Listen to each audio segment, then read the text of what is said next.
이제 장기 미집행 도시군 계획설 부재 권리 구제를 함께 해 나가십니다. 그래서 도시군 계획설 사업은 시행하는 것과 시행 안 하는 경우가 있습니다. 공익사업에 해당되는 도시군 계획시설을 고려하여 그 도시군 계획설 부지에는 건축물, 공작물을 건축하거나 설치할 수 없고, 저 도시군 계획설 사업이 20년간 사업 시행하지 않는다면 20년 되는 다음 날 효력 상실한다. 실효 요건을 꼭 한번 확인해 놓습니다. 그리고 그 사이인 10년간 사업 시행하지 않았을 때 4가지가 발생하게 됩니다. 첫 번째가 매수 청구였습니다.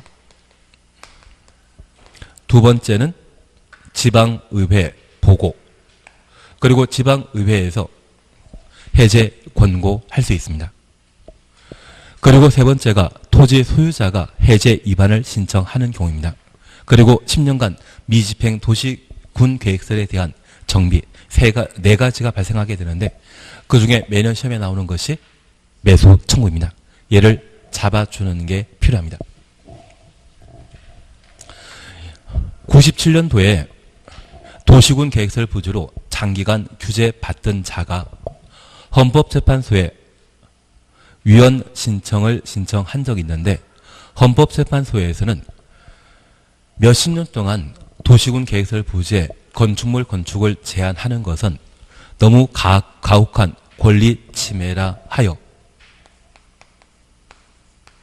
그러한 권리 침해는 수용한 것과 비슷한 권리를 침해한 것으로 판결 내린 적이 있습니다.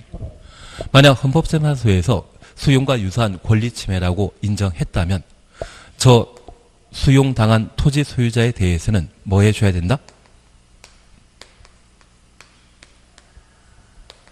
정당한 보상을 하도록 되어 있습니다.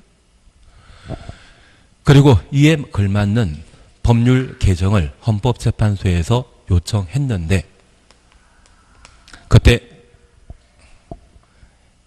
국토교통부에서는 머리를 썼습니다. 그걸 잔머리라 표현합니다. 만약 수용과 유사한 권리 침해였다 인정하게 되면 수십 년 동안 건축물 건축을 제한당한 부분에 대해 권리 침해가 있은 것으로서 그에 대한 보상해야 되고, 그리고 실제 그 부지가 학교 용지나 도로 용지로 꼭 필요하다고 하면 땅을 강제 수용해야 되거든요. 그러면 땅만 강제 수용하는 것과 달리 건축 제한마저 함께 보상하게 된다고 하면 나라 입장에서는 과도한 손실 보상을 하게 되었습니다. 그걸 타개할 방편으로 강구한 것이 매수 청구입니다. 그래서 10년간 사업 시행하지 아니한 도시군 계획설 부지에 대해서는 일정한 요건을 갖추었을 때 토지 소유자라고 자기 땅을 매수해달라, 시가대로 매수해달라고 하는 것입니까? 수용해달라는 것입니까? 수용해달라는 것입니다. 저 수용하게 된다고 하면 그때 보상금은 시가로 보상한다? 반값에 보상한다? 반값에 보상하게 될 겁니다. 그래서 이 매수 청구에 관한 사항을 잔머리 차원에서 강구해낸 게 국토교통부였습니다. 그러면 이제 우리가 다시 하나 구분해 주실 것이 있습니다. 우리가 항상 공법과 관련되어서는 대상과 절차 공부하시는 게 학습 목표입니다. 그래서 저 매수 청구할 수 있는 대상 누구인지, 그 매수 청구권자가 확인되게 되면 청구권자 상대방으로 매수 의무차라는 게 필요하죠. 그러면 저 매수 청구권자는 10년간 도시군 계획설 사업이 시행되지 아니한 지목 대인 토지 소유자가 매수 청구할 수 있는데, 만약 지목이 전답 과수원에 해당되는 농경지라고 하면 도시군 계획설 부지로 결정되었을 때 건축물 건축을 제한한다 할지라도 농사 짓는 때에는 건물 건축할 필요 없죠. 실질적인 권리 침해가 아닙니다. 그래서 모든 도시군 계획설 부지가 매수 청구할 수 있는 것이 아니라 무엇만 건물 건축할 수 있는 땅인 지목 대인 토지 소유자의 경우에만 매수 청구할 수 있도록 매수 청구권의 범위를 제한해놓고 있습니다. 만약 시험에 10년간 사업 시행하지 아니한 도시군 계획설 부지의 소유자는 매수 청구할 수 있다. 이 말 나오면 바로 틀립니다. 누구만? 지목 대인 토지 소유자만 매수 청구할 수 있다는 것 확인해 놓습니다. 그리고 이 매수 의무자와 관련되어 우리 세종시에 도로를 만드는 자는 세종시장입니다. 만약 충청남도 공주시에 도로 만들 자는 충남도지사가 만든다. 공주시장이 만든다. 공주시장이 만들어야 됩니다. 도시와 군을 책임지는 자는 특광시군에 해당되고 충남도지사는 도시군의 책임자가 아닙니다. 그래서 이 매수 의무자는 도시군 계획서를 만들어야 될 특광시군이 매수 의무자가 되게 됩니다. 다만 이러한 도시군 계획설 사업이 만약 2단계 절차까지 진행했다면 시행자가 확정되는 경우 있죠.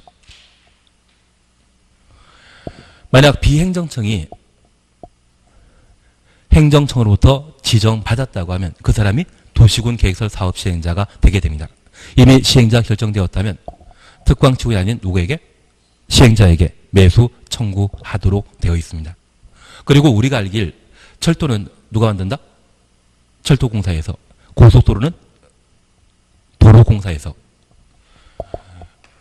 그러면 특별법에 따라 도시군 계획서를 설치하고 관리할 의무가 있는 자가 정해져 있는 상태라고 하면 그 자에게 매수 청구할 수 있겠죠. 그래서 특별히 시행자가 결정된 상태라고 하면 누구에게? 시행자에게. 설치 관리할 의무자가 법률로 정해졌다고 하면 그 의무자에게 매수 청구하게 됩니다. 그래서 매수 의무자는 원칙적으로 누구이다? 특광시군이고요. 예외적으로 시행자가 결정되었다면 시행자에게. 고속도로라고 하면 누구에게? 도로공사입니다. 그리고 학교 같은 경우에는 세종시장이 만들게 되면 그 세종시장은 교육청에게 학교 관리를 맡기게 됩니다. 설치하는 자와 관리하는 자가 서로 분리되었다고 하면 누구에게? 도시군 계획설 사업 만드는 자는 설치할 자입니까? 관리할 자입니까? 설치하는 자가 만드는 것이죠. 그래서 설치 의무자에게 매수 청구하도록 되어 있습니다. 취지 이해되시겠습니까?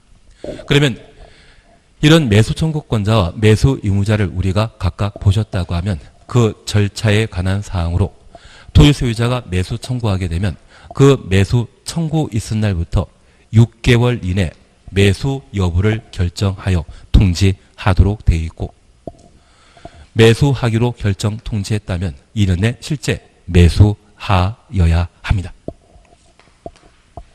그리고 두 번째입니다. 이렇게 매수하게 되면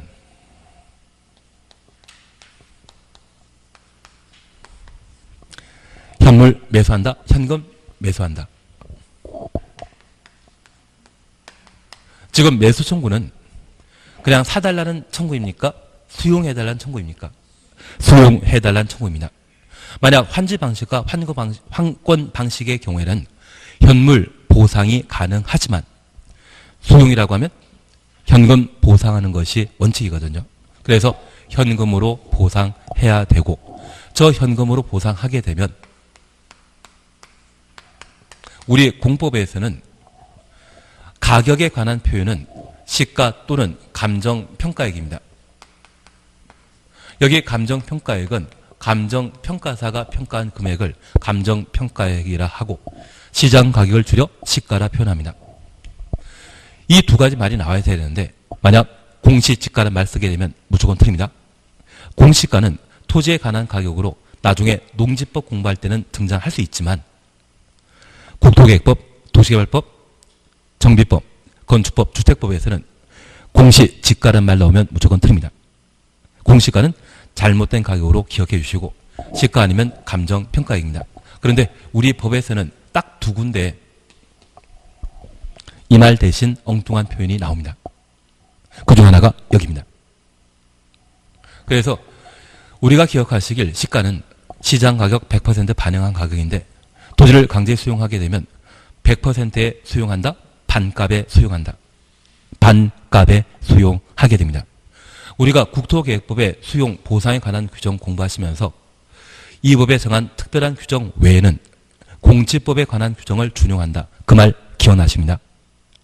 그 특별한 규정 중에 우리 하나 공부하신 게 있습니다. 실시계 고시한 때 토지 강제 수용할 수 있다. 토지를 강제 수용할 수 있는 시기는 언제?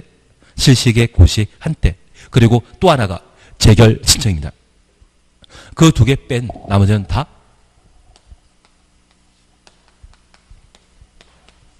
공지법을 준용하기 때문에 매수하게 되었을 때 보상 금액은 어디에 정한다? 공지법에 정하도록 되어 있습니다. 이해되시겠습니까? 그리고 매수 신청했는데 불구하고 매수 안 해준다면 또는 매수하기로 결정했는데 2년 내 실제 매수 안 해준다고 하면 해당 토지 소유자는 매수 청구했는데 수용 청구했는데 수용도 안 해준다면 그 도시군 계획설 부지에 계속 건축을 제한하는 것은 지나친 규제이죠. 그래서 매수 청구했는데 매수 안 해주게 된다면 건축 제한 규정을 풀어줍니다. 원래 도시군 계획설 부지에는 새로운 건물 신축할 수 없거든요. 신축할 수 없는데 불구하고 이 도시군 계획설 부지에는 예외적으로 3층 이하의 건축을 허용하게 됩니다. 다만 이번 12월 달에는 여기까지는 공부하지 않습니다. 규제 완화 파트는 공부하지 않고 지금 12월 달에 해주실 것은 다른 거 없습니다. 매수 청구권자와 매수 상대방, 매수 의무자 누구인지 그것 보시는 게 이번 코스에서는 가장 중요한 쟁점 사항입니다. 어차피 시험에 내게 된다면 이것 위주로 시험에 계속 반복 출제하기 때문에 얘를 정리해 주시는 게 필요합니다. 그래서 155페이지 보십니다. 제1절 찾으셨죠? 155페이지입니다. 제1절 찾았습니다. 특별시장, 관시장, 특시, 특도, 시장, 군수는 특별시장부터 군수까지 가로 해놓습니다. 도시군 계획설 설치 장소로 결정된 지상 등에는 도시군 계획설 부지라 표현합니다. 도시군 계획설이 아닌 건축물 건축이나 공작물 설치 허가하여서는 아니 된다. 건축물 건축부터 공작물 설치까지 가로 해놓습니다.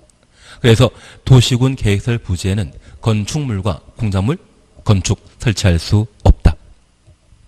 하단부 단서에 대해서는 지금 신경 쓰는 거 아닙니다. 한 장 넘기십니다. 제2절 단계별 집행계획과 관련된 사항은 지금 볼 필요 없습니다. 얘는 한 10년에 한 번 시험에 나오는 것으로 나중에 문제풀이나 또는 요약 정리할 때 잠깐 정리하시면 됩니다. 그리고 옆에 페이지에 제3절 매수 청구 찾으셨죠. 그리고 1번입니다. 매수 청구권자입니다. 157페이지입니다. 제3절 매수 청구 양가 1번입니다. 도시군 계획설에 대한 도시군 관리계획 결정 고시일부터 10년 이내 10년 동그래 놓습니다. 도시군 계획설 설치에 관한 도시군 계획설 사업이 시행되지 아니한 경우 가로 속의 내용은 1월 달에 우리가 해나갈 겁니다. 그 도시군 계획설 부지로 되어 있는 토지 중에 지목대인 토지, 지목대 동그라미 해놓습니다. 소유자는 매수 의무자에게 그 토지의 매수를 청구할 수 있다. 이때 매수 청구는 수용 청구라는 것을 이해해 주셔야 됩니다. 그리고 2번입니다. 매수 의무자입니다.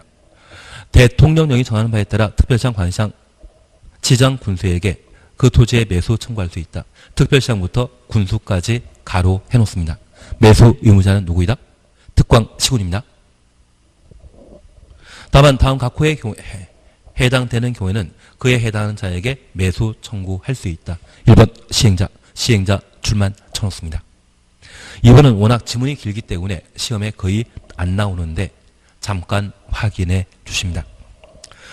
법률에 의해 도시군 계획서를 설치하거나 관리하여야 할 의무 있는 자가 있는 경우 그 의무자에게, 이 경우 도시군 계획서를 설치하거나 관리할 의무 있는 자가 서로 다른 경우에는 설치하여야 할 의무 있는 자에게 매수 청구하여야 한다. 지문 길지 않습니까? 거의 안 나옵니다. 그래서 원칙적인 매수 의무자는 특광시군으로 기억하시고 예외적인 매수 의무자는 시행자로 기억해 뒀습니다. 그리고 양가로 4번 매수 절차입니다. 밑에서 세 번째 줄입니다. 매수 의무자는 매수 청구받은 날부터 6개월 이내 6개월 동그라미 놓습니다. 매수 여부 결정하여 토지 소유자와 특별시장, 관시장, 시장, 군수에게 알려야 하며 한 장 넘기십니다. 매수하기로 결정한 토지는 매수 결정 알린 날부터 2년 이내 2년 동그라미 해놓습니다. 매수하여야 한다. 그래서 청구한 날부터 6개월 내 매수 여부 결정 통지하고 매수 여부를 결정 통지했다면 통지한 날부터 2년 이내 매수하여야 합니다. 그래서 6개월, 2년 각각 확인해 놓습니다. 그리고 2번 매수 방법입니다. 매수 의무자는 매수 청구받은 토지를 매수할 때 현금으로 대금 지급해야 한다. 현금 동그라미 해놓습니다. 그리고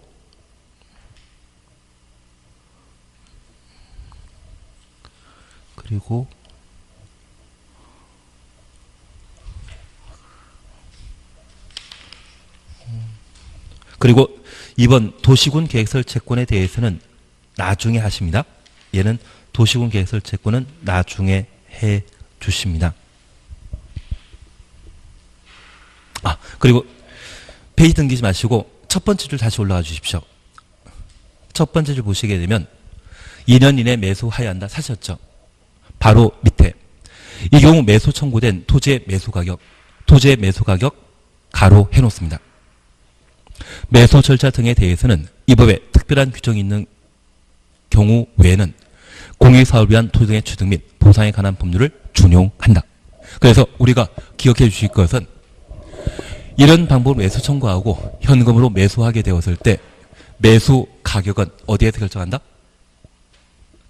공채법에서 준용하게 됩니다. 그래서 해당 토지의 매수 가격을 시가로 한다. 이 말로 하면 틀립니다. 매수 가격에 대해서는 어디에서? 공채법에서 정한다. 그래서 158페이지 위에서 두 번째 줄 보시니 이 경우 매수 청구된 토지의 매수 가격, 매수 절차에 대해서는 이 법에 특별한 규정이 있는 경우 외에는 공익사업을 위한 토지 등의 취득 및 보상에 관한 법률에 따른다. 확인되시겠습니까? 매수 가격은 시가이다. 공채법에 정한 가격이다. 공채법에 정한 가격입니다. 그래서 이 매수 가격은 실제 수용했을 때 시가의 절반을 보상해 주지 않습니까? 그 반값 지급하는 겁니다. 그 반값 지급은 어디에 정해져 있습니까? 공채법에. 이해되시겠습니까? 그러시면 저는 행복할 뿐입니다. 그리고 3번 매수하지 아니하는 경우 개발 행위입니다. 매수 청구한 토지 소유자가 매수해 주지 않는다면 개발 행위 허가받아 건축물 또는 공작물 설치할 수 있다. 그래서 박스의 1번 매수하지 아니하게 결정한 경우, 2번 매수 결정 알린 날부터 2년 지날 때까지 해당 토지 매수하지 아니한 경우에는 건축물, 공작물 설치할 수 있죠. 그리고 또 당구장 표시 나오지 않습니까? 그 당구장 표시에 기역 단독택으로 3층 이하, 동그라미 이연 일종 근린 생활설로 3층 이하, 이런 건 눈에 보이십니다? 찾았습니까? 지금 과정에서는 크게 필요 없는데 이 관계만 잠깐 이해해 놓습니다. 우리 주변에 건축물 건축하고자 한다면 특광시군에게 허가받은 때 건축물을 건축할 수 있습니다. 원래 도시군 계획설 부지에는 건축물 건축할 수 있다 없다? 없습니다. 그러면 지목대인 토지 소유자가 도시군 계획설 부지로 결정되었을 때 15년, 16년 지나더라도 지목대인 토지랄지라도 건축물 건축할 수 없습니다. 그런데 10년 경과되고 지목대인 토지 소유자가 매수 청구했는데 매수 안 해주면 그 매수 안 한다는 결정을 토지 소유자에게만 통지하는 것이 아니라 개발행위 허가권을 가지고 있는 특광시군에게도 함께 통지하도록 되어 있습니다. 그러면 특광시군의 경우는 원래 도시군 계획설 부지이기 때문에 그 부지에는 건축물 건축 허가 신청하면 항상 허가 내주지 않다가 매수 청구했는데 매수 안 하기로 결정한 사실을 통지받게 되면 이제 토지 소유자가 그 땅에 3층짜리 건물을 신축하겠다고 개발행위 허가 신청하게 되면 허가 내줘야 되죠. 그래서 매수 여부 결정 통지에 대해서는 소유자에게만 통지하는 것이 아니라 특광시군에게까지 함께 통지하고 그 통지받은 특광시군은 해당 도시군 계획설 부지에 3층짜리 단독택 만들겠다고 하면 개발행위 허가를 내주게 되는 겁니다. 그래서 우리가 하나 기억하실 것은 여기 지목대인 토지 소유자가 매수 청구하지 않고 15년 또는 16년 지났을 때 그 도시군 계획설 부지에는 3층짜리 단독택 건축한다 못한다? 계속 못하는 겁니다. 20년 때까지 계속 못합니다. 대신 매수 청구하고 거절당했을 때만 그 도시군 계획설 부지에 그제서야 3층짜리 건물을 신축할 수 있는 겁니다. 그래서 지목 대익은 전답 과소원에 관계없이 도시군 계획설 부지로 결정되게 되면 건축물 건축 언제까지? 20년 되는 날까지는 계속 못한다라는 것 확인해 놓으시고 내가 매수 청구했다가 매수 청구를 거절당했다고 하면 그제서야 3층짜리 건물 건축할 수 있다. 그렇게 이해해 주십니다. 규제 풀리는 것이죠. 도시군 계획설 부지로 결정되게 되면 언제까지? 20년 되는 날까지는 효력 발생하고 그 다음날 효력 상실하게 됩니다. 저 20년 되는 날까지 원칙적으로 건축물 건축은 한다 못한다? 계속 못하는 겁니다. 지목대인 토지 소유자가 매수 청구한 때만 규제가 완화된다. 그렇게만 잠깐 정리해 놓습니다. 그리고 마지막으로 이것만 보고 끝내십니다. 제4절에 대해서는 23회 때, 24회 때 시험에 출제된 것으로 그냥 건너뛰시고요. 그리고 161페이지 4번 찾았습니까? 이것만 보고 오늘 끝내시면 됩니다. 4번 보시게 되면 도시군 계획설 결정 필요 찾으셨죠? 도시군 계획시설 결정 고시된 도시군 계획설에 대해 그 고실부터 20년 되는 때까지 20년 동원해 놓습니다.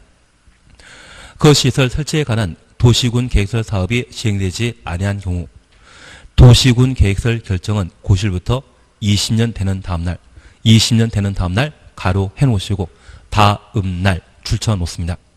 거유록 1년당. 그래서 20년간 사업 시행하지 않는다면 20년 되는 다음날 실효된다라는 것 확인해 놓습니다. 가능하시죠? 그리고 5번에 대해서는 아마 29회 때 올해 시험에 나왔기 때문에 내년 시험에도 한번 나올 겁니다. 다만 얘는 문제 풀이할 때 잠깐 보시면 됩니다. 그래서 오늘은 여기까지 하시고 다음 주에는 개발행위 허가부터 해 나가십니다. 근데 잠깐 적응은 되시겠습니까? 아마 1월달이나 3월달 넘어가면 아마 2시까지 빡빡 채울 수밖에 없는 상황일 겁니다. 힘내십시오.